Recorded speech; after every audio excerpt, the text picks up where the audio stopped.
Hello guys and welcome back to another episode of What If Civilization Started Over. I haven't done one of these in a long time. It's kind of because I haven't been very happy with how all the countries look and stuff. But I think in the last episode was the winning of the Mexican country against all of these guys and them becoming basically very strong. And yeah, but just to note for you guys, this will be the last episode of this season of What If Civilization Started Over. I think I'll still call the next one just What If Civilization Started Over. But yeah, hopefully it will be a lot better. But how will the world end? Well, it's actually gonna start off over here. As you know, the red country was the biggest country, the strongest country, but now they are to say this least, small, but they don't want to be small. So let's just see. Right, they've just annexed this country. They formed a union with this one. They annex this one, and they annex this one. So the capitals of these guys are gone, and gone.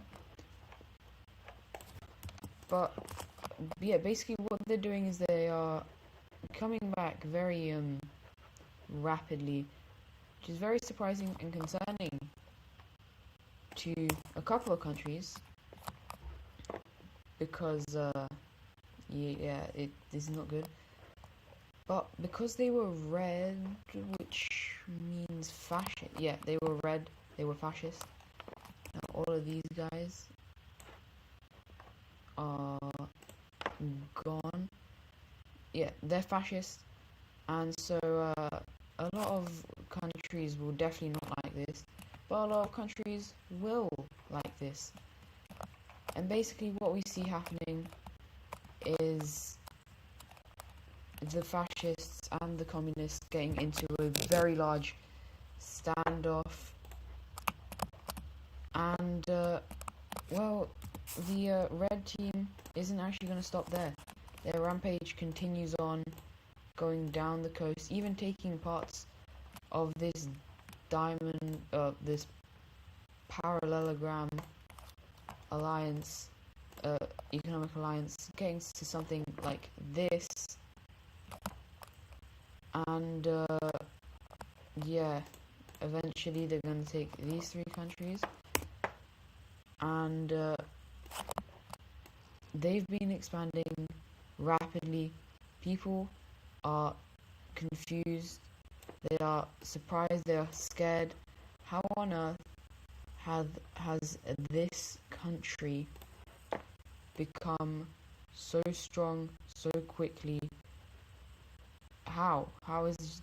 Just doesn't make sense. And well, that's because this country has been developing from a long time ago.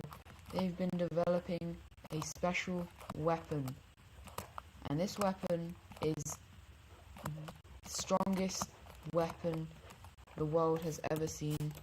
It is unbelievably powerful, and well,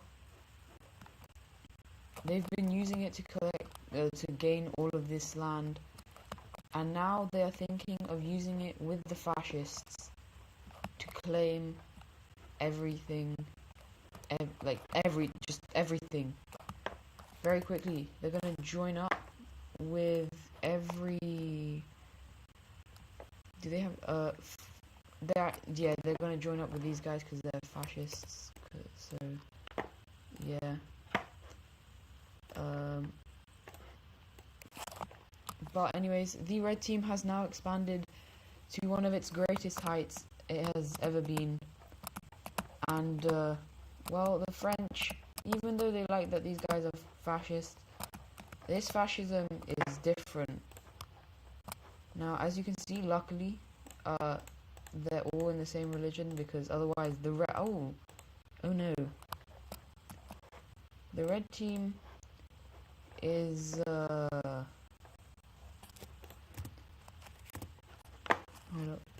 up.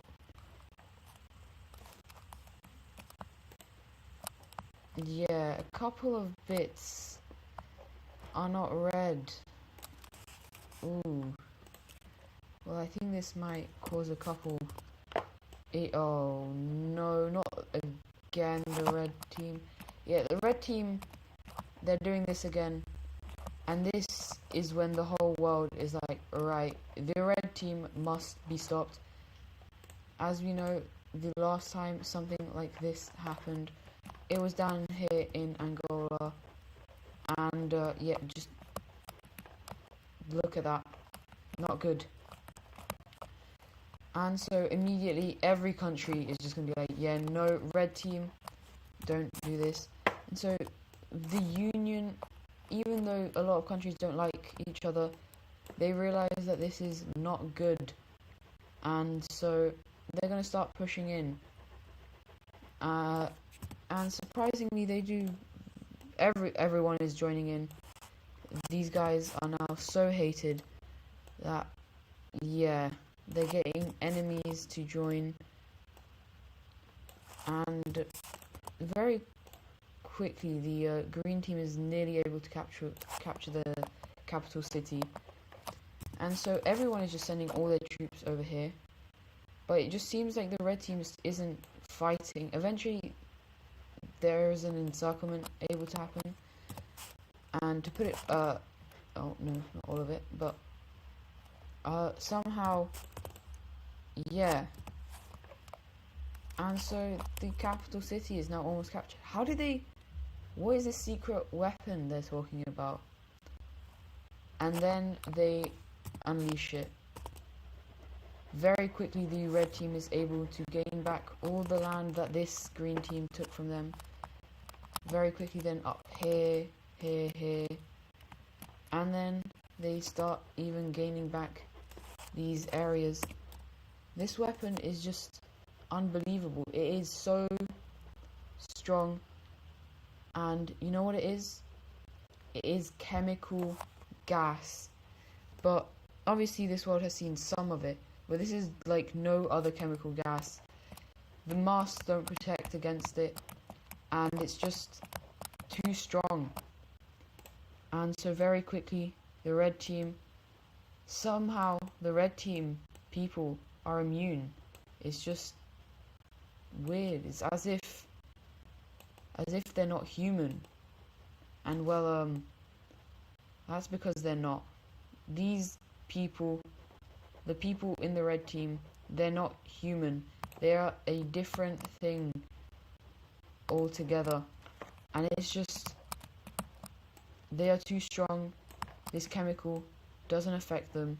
And very quickly, they are going to grow to the largest heights the red team has ever seen.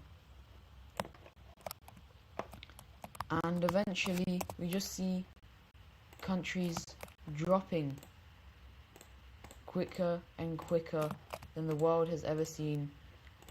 And no country is safe from the red team's expansion. I'm starting to realize I've reused a lot of colours.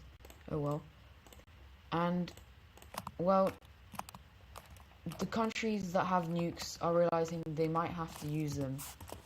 And so very quickly, they're going to be bright green dots plotted around the red. Those are big dots. What is this nuclear bomb?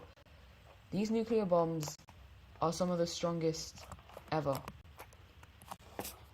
These nuclear bombs have been created for the sole purpose of something like this. Mexico, all three of theirs are this kind of massive bomb.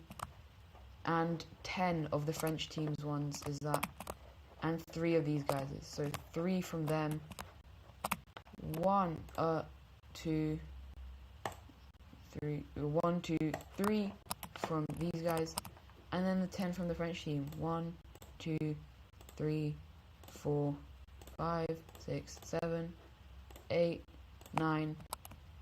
But this is where a major problem happens.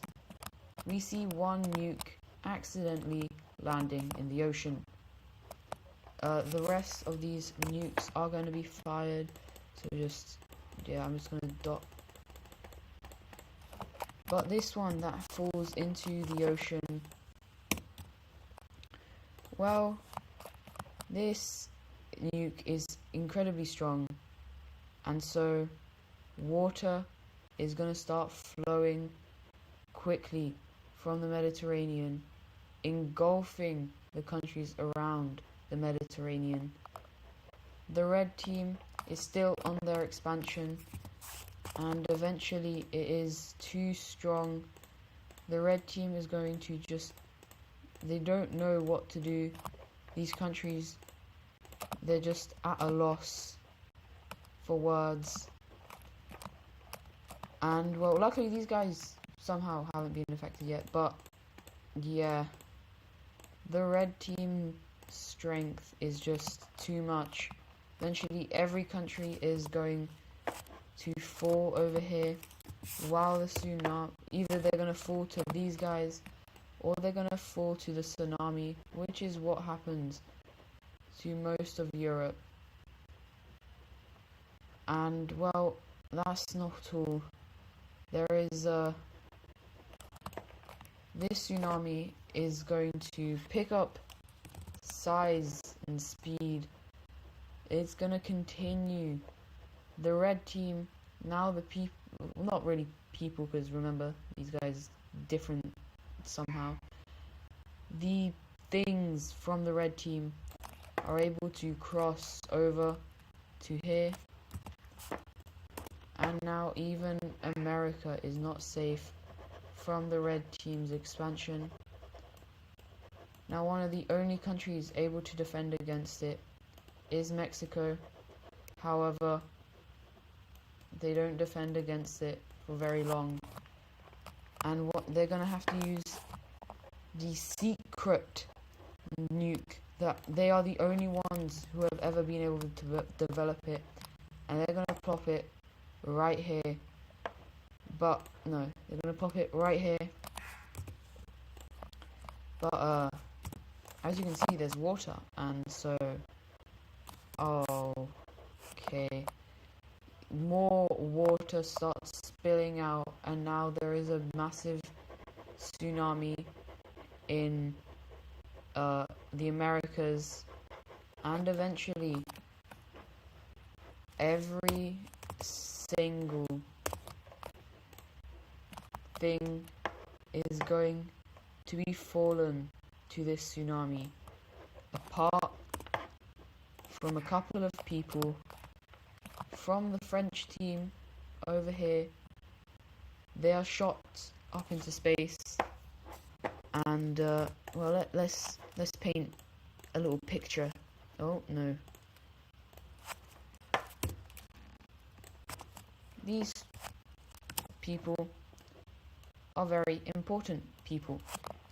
Now they get on the spaceship that sends them up into space, and that is where they stay, in basically this flying saucer looking thing. And well, the generations pass, and there's not only 2 people, there's a lot more. But eventually these guys are in space for too long, and they have to then land back down on Earth. But these guys have no idea that this Earth ever existed. These guys were not told about the atrocities that the other people did. And yeah, they're on Earth. And that is the end of season 1. I'll see you guys in season 2. Goodbye.